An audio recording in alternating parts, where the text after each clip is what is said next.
Hey everyone, I'm Christy, and this is Mental Mayhem. We are starting the late night kitchen counter club. Because, well, that's exactly what it is. It's late at night and you're sitting at my kitchen counter. We're going to focus this playlist on a few different things, but right now we're going to talk about alcoholism. Okay? I was there thinking, I just want to keep it real. Okay? Nothing dazzling or anything like that. Here's the thing, we are all in a different stage. If you're dealing with this, some of you may be brand new, just met someone, and you're kind of wondering. Others of you may be married to somebody for 30 years, and you know what the score is, and you know they're an alcoholic, so now what, right? Ultimately, as we do these videos, what I plan on moving towards is showing you how to get yourself back, how to get your strength back, and survive in a healthy way. Okay? So for those of you who may just be embarking on this journey, may have met somebody and you realize that there's something off, that, if you're sitting there and you're wondering, gee, I wonder if they're an alcoholic, let's check off the signs, you're already there. Okay? There's already a problem. Be perfectly honest, because somewhere along the lines it is most likely that you've realized that your boundaries are being broken, that you're tolerating more than what you want to tolerate, that you are dealing with stuff that you really don't want to freaking deal with, but yet here you are, because every relationship has their things, right? And so as you justify things just like that. Okay? It's tricky, it's hard. And first thing I keep saying the first thing, but I do have to say this disclaimer: if you are in a relationship, a position where you're being physically hurt, physically abused, I implore you to leave. All right, just leave. Get yourself to a safe place. Okay, this channel's not meant for those who are in danger. It's a different animal that you're dealing with, and different dynamic. So I do implore you to seek help immediately. All right. So with that being said,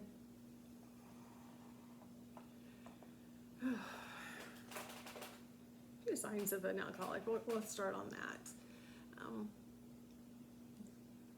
Drinking is priority. They seem to always be drinking. The places they go, there's drinking. The places they won't go, it's likely because there is no drinking. I had noticed, I had been married to an alcoholic, and I noticed that after 3 days, withdrawals would kick in, and they were just really a handful to deal with, very irritable, kind of nasty. Okay, maybe dealing with verbal abuse, explosive behaviors, only later to be told that they don't remember anything because they blacked out. So you're left holding the emotional garbage bag, and you get no closure, no answers, nothing. You just get to hold that bag, and hopefully you'll be able to heal on your own some other time, because they're not going to help you. And that blackout is very real. There's been times I wondered if it's accurate, though. It's pretty safe. Well, I don't remember anything, and then they don't have to deal with the mess they had made the night before. But who knows? Another thing you will notice with alcoholics is denial is just amazing. It has always just blown my mind how much they can deny things. They have just absolutely no problem at all. And a lot of times the problem will be you. And it's because you're not copacetic with what's happening, what's going on.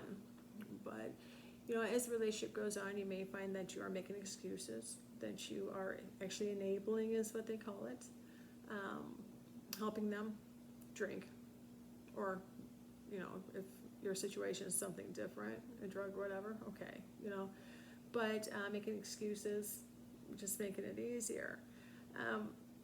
And all that is true, and there is a lot more to it, and I really don't want to concentrate on that, though. What I am really interested in doing in this channel is talking about those who are surviving it, going through it, and trying to bring you into a healthy place. Because it took me 10 years. It was an epic journey, to be honest. And I learned so much from it.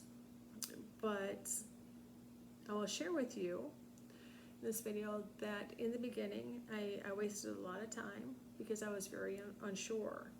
I was really second guessing my opinion, my judgment on the situation, and I would run and ask my friends, God bless them, and my family and everyone else, and not really relying on me. It was as if not wanting to have the responsibility of dealing with the marriage with this and being the one that had to be, hey, this has got to stop, or pulling the plug. And and there's a level, and I hate the word people, of codependency that goes in with this. People who are not codependent usually do not find themselves in this situation. So that was one thing I had to accept about myself, is that I had codependent issues.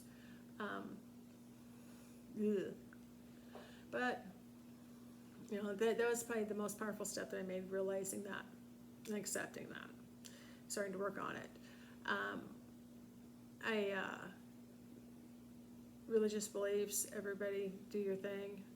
I'm a Christian, and I'm going to tell you, I did a lot of walking and a lot of talking, a lot of praying, a lot of kicking, a lot of screaming. And the biggest mistake I made was always look at them. What about them? They. And though that was very much, it's like, oh shit, look at what's going on. But that wasn't really the focus of the problem. Okay, it was, yes, they are, but what are you doing there? Okay, it was really easy for me to say, look at all this stuff, you're doing all of this, and it's wrong. And I was correct. But what I was not doing was looking in that mirror saying, what are you doing? Or what are you not doing?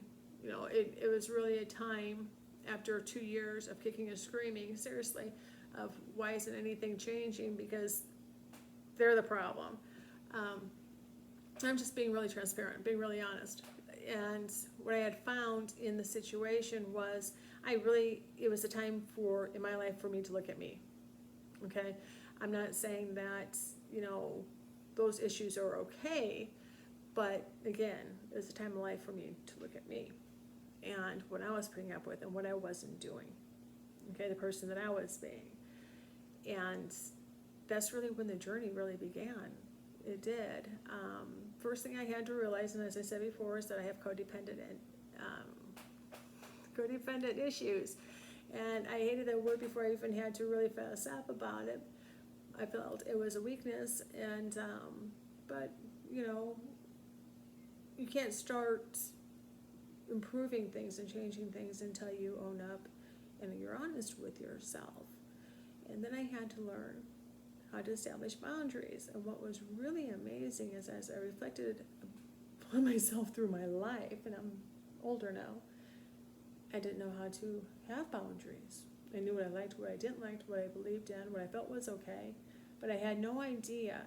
I'd never been taught how to enforce boundaries, what to let in and what not to. It seems very simple, but I had no idea. I had a very low lack of control on my own sphere of influence here, and stuff. So that was a big learning process that I had to do.